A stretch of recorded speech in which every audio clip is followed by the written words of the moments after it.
Hi, and welcome to the Minimalist EDC. My name's Chris, and today I'm going to take apart this guy right here, the Pena Mula, and show you how to disassemble it, maintain it, and put it back together. So, if you haven't already, feel free to go watch my other video on this one that has a full review that talks about what I liked and what I didn't like about it, and why it's sporting a aftermarket clip that wasn't designed for it. But either way, let's take a look at this guy and show you how to take it apart. One of the really nice things about this one is it is all T8, like everything is. So you don't have to be swapping bits. It does have a free spinning pivot, which I don't really, not the craziest about free spinning pivot, but it's honestly like if I put my finger hard enough on the back one, I can just turn the front one and get it right off. It's not really a big deal. It's a little bit more difficult when you're actually tightening it to put it back together, though. So, but we'll get these body screws out and open this guy up. 1, 2. All right, and we'll put those over there for safekeeping. So there's a little bit of wiggling because there's a pin in here, and to get the pin to release, a little bit of trickery. Come on. There it goes.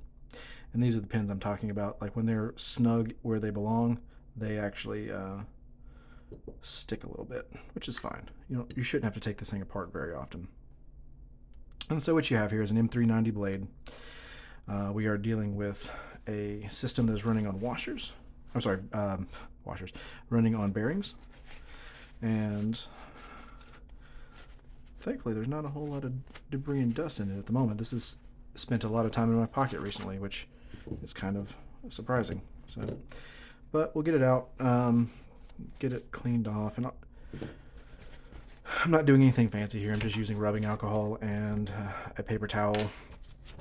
But for any of the tools that I use in my videos, I have the links below for if you would like to get them for yourself. They are recommended. And so all I'm going to do here is clean the bearings, make sure they're free of dust and grime,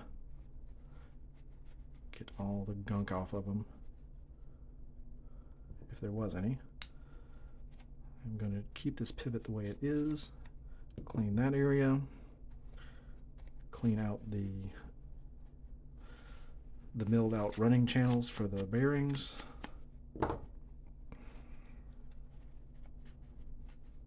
And I would be using a cloth pad if I had one, the type you use for gun maintenance or other things. Like, I just don't have one on hand right now, so a paper towel is what I'm going to use.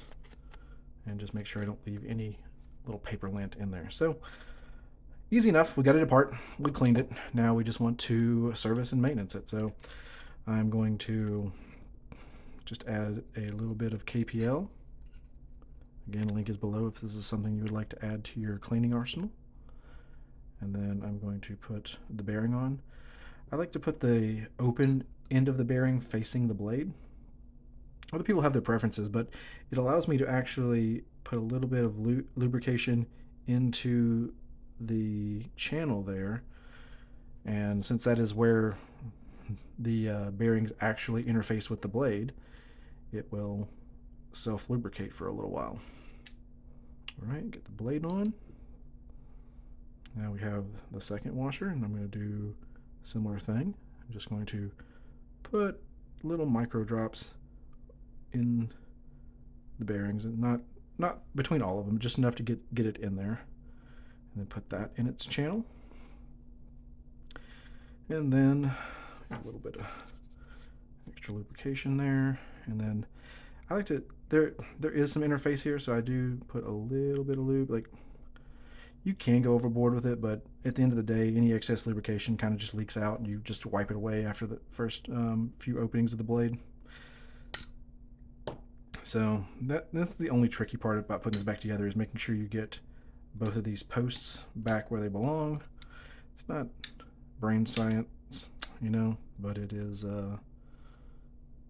a thing that has to line up, right? All right, and then I will put the pivot screw back where it belongs. And if I was going to leave it there, I would probably use some of my blue Loctite right there. But I have some micro tuning I want to do on the detent later, so I don't want to lock it in just yet because I'm probably going to play with it myself and get it to where I need it to. Same with the body screws. If they were going in for any length of time, I would Loctite them, and make sure you are using the blue Loctite, not the red stuff, because that will damage your knife. And then the last body screw.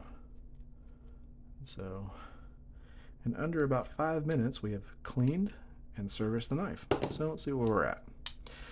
So I usually will just like give it a little bit of movement, and said I can typically put my finger on one of the screws just enough to get it to the tightness where it needs to be.